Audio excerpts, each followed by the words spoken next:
Four വീൽസിൻ്റെ പുതിയൊരു എപ്പിസോഡിലേക്ക് സ്വാഗതം. ഇന്ന് ഞാൻ നിങ്ങളുമായി പങ്കുവയ്ക്കുന്നത് എനിക്ക് കിട്ടിയ ഒരു പണിയെക്കുറിച്ചിട്ടാണ്. ഞാൻ കഴിഞ്ഞ ദിവസം എൻ്റെ വാഹനവും എടുത്ത് പുറത്തു പോകാനായിട്ട് ഇറങ്ങിയപ്പോൾ അത്യാവശ്യം ഒരു കാര്യത്തിന് പുറത്തു പോകാനായിട്ട് ഇറങ്ങിയതാണ്. അപ്പോൾ എനിക്ക് വാഹനം ഒരു പണി തന്നു. അത് ഏത് രീതിയിലുള്ള പണിയാണ്, എങ്ങനെയുള്ള പണിയാണെന്നെല്ലാം വീഡിയോയിൽ പറയുന്നുണ്ട്. അതുകൊണ്ട് വീഡിയോ അവസാനം വരെ കാണുക. ഇങ്ങനൊരു പ്രശ്നം നിങ്ങൾക്കും ഉണ്ടായേക്കാം. അതുകൊണ്ടാണ് ഇത് നിങ്ങളിലേക്ക് എത്തിക്കണമെന്ന് എനിക്ക് തോന്നിയത്. ആ ഒരു ഉദ്ദേശത്തിലാണ് ഈ ഒരു വീഡിയോ ചെയ്യുന്നത്. അതുകൊണ്ട് വീഡിയോ അവസാനം വരെ കാണുക.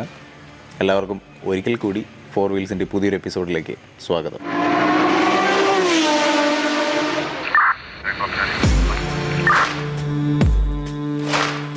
ഞാൻ അത്യാവശ്യമായി പുറത്തു പോകാനായിട്ട് ഇറങ്ങിയപ്പോഴാണ് വാഹനം സ്റ്റാർട്ട് ചെയ്ത് മുന്നോട്ടെടുത്തപ്പോഴത്തേക്കും പവർ സ്റ്റിയറിംഗ് വർക്ക് ചെയ്യുന്നില്ല. അതെന്താണെന്ന് അറിയാനായിട്ട് ഞാൻ ബോണറ്റ് ഉയർത്തി നോക്കി. സാധാരണ സ്റ്റിയറിംഗ് ഫ്ലൂയിഡ് എന്ന് പറയുന്നൊരു സാധനമുണ്ട്. അതായത് ഇവിടെ കാണുന്ന ഇതിൽ ആണ് സ്റ്റിയറിംഗ് ഫ്ലൂയിഡ് ഒഴിക്കുന്നത്. അത് നിറഞ്ഞിട്ടില്ല എന്നുണ്ടെങ്കിൽ, അത് ഒരു പ്രത്യേക ലെവൽ മെയിൻറ്റെയിൻ ചെയ്തില്ല എന്നുണ്ടെങ്കിൽ ബിലോ മിനിമം ആണോ എന്ന് നോക്കി. പക്ഷേ അത് ബിലോ മിനിമം ഒന്നും അല്ല. അത് ആവശ്യത്തിന് ക്വാണ്ടിറ്റി അതിൽ കാണുന്നുണ്ട്. അത് ബിലോ മിനിമം ആണെന്നുണ്ടെങ്കിൽ സ്റ്റിയറിങ്ങിൻ്റെ പവർ വർക്ക് ചെയ്യില്ല. അപ്പോൾ വേറെ എന്താണ് പ്രശ്നം എന്നുള്ളത് ഞാൻ നോക്കി. അപ്പോഴും കാണാൻ കഴിഞ്ഞു അവിടെ ഓൾട്ടർനേറ്റർ ബെൽറ്റ് ഇളകിപ്പോയതാണ് പ്രശ്നം. ഓൾട്ടർനേറ്റർ ബെൽറ്റ് ഇളകിപ്പോയിട്ടുണ്ട്. ഇതിൽ പൂച്ച ഇടയ്ക്ക് കയറുന്നത് കണ്ടായിരുന്നു. പൂച്ചയുടെ രോമവും കാര്യമൊക്കെ നമുക്ക് കാണാം എൻജിൻ്റെ ഭാഗത്തായിട്ട്. അപ്പോൾ ഇതുപോലെ വീട്ടിൽ പെറ്റ് ആനിമൽസൊക്കെ ഉള്ള ആൾക്കാരാണെങ്കിൽ ഇത് പ്രത്യേകം ശ്രദ്ധിക്കുക. ഓൾട്ടർനേറ്റർ ബെൽറ്റ് ഇവിടെ അഴിഞ്ഞ് കിടപ്പുണ്ട്. ആ പുള്ളിയിലോട്ടത് കയറ്റിയിടണം. അപ്പോൾ ഇതാണ് ഓൾട്ടർനേറ്റർ ബെൽറ്റ്. ഇത് റബ്ബർ ബെൽറ്റാണ്. റബ്ബർ ബെൽറ്റ് ആണെങ്കിലും അധികം വലിയത്തൊന്നുമില്ല. ഇത് അതിലേക്കൊന്ന് ഇടാനൊന്ന് ശ്രമിച്ച് നോക്കാം.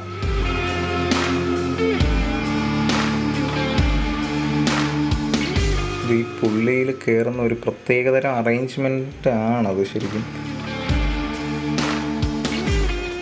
അതിൻ്റെ ഇടയ്ക്ക് വേറൊരു പുള്ളിയുണ്ട്. അത് അതിൻ്റെ അടിയിലാണ് വരേണ്ടത്. അപ്പോഴത് വലിയുന്ന ടൈപ്പ് ബെൽറ്റ് അല്ല. ഒന്ന് ശ്രമിച്ചു നോക്കി, പക്ഷെ അത് വലിയുന്നില്ല. ശ്രമം പകുതി വഴിയിൽ ഉപേക്ഷിക്കേണ്ടി വന്നു. നമുക്കൊരു മെക്കാനിക്കിനെ കാണിക്കുന്നതായിരിക്കും നല്ലതെന്ന് തോന്നുന്നു. കാര്യം ഓൾട്ടർനേറ്ററിൻ്റെ അവിടെ തന്നെ അട്ടൊക്കെ ലൂസ് ചെയ്തിട്ട് വേണം ചെയ്യാനായിട്ട്.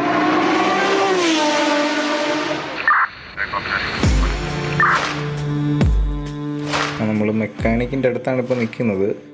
മെക്കാനിക്ക് ചേട്ടൻ ഓൾട്ടർനേറ്ററിൻ്റെ നട്ട് ലൂസ് ചെയ്യുന്നതാണ് കാണുന്നത്. ആ നട്ട് ലൂസ് ചെയ്ത് വെച്ചിരിക്കുന്നത് കാണാം. ഇവിടെയാണ് ആ നട്ട്, അതിൻ്റെ ആ ഹോള് വന്ന് ചേരുന്നത് അവിടെയാണ്.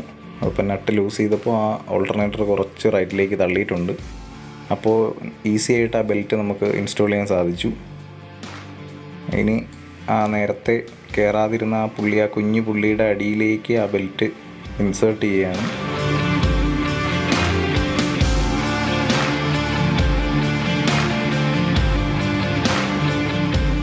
ഇനി അത് ആ ഹോളിലേക്ക്, ആ ലൂസൺ ചെയ്ത ആ ഹോളിലേക്ക് കയറ്റി വെച്ചിട്ട് സ്ക്രൂ തിരിച്ചിട്ടിട്ട് ടൈറ്റ് ചെയ്യുകയാണ്.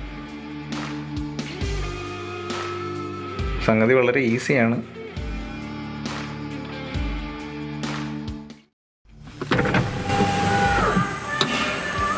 നമുക്കിനി വെഹിക്കിൾ ഒന്ന് സ്റ്റാർട്ട് ചെയ്ത് നോക്കാം.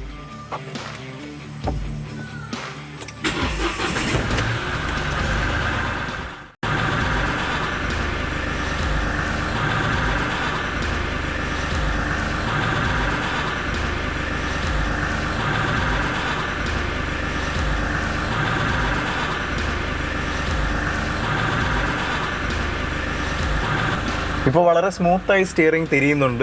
എൻ്റെ ഈ ഒരു വിരൽ വെച്ചിട്ട് എനിക്ക് തിരിക്കാൻ സാധിക്കുന്നുണ്ട്. മറ്റേത് നല്ല കട്ടിയായിരുന്നു. ഇപ്പോൾ വളരെ സ്മൂത്തായിട്ടുണ്ട്.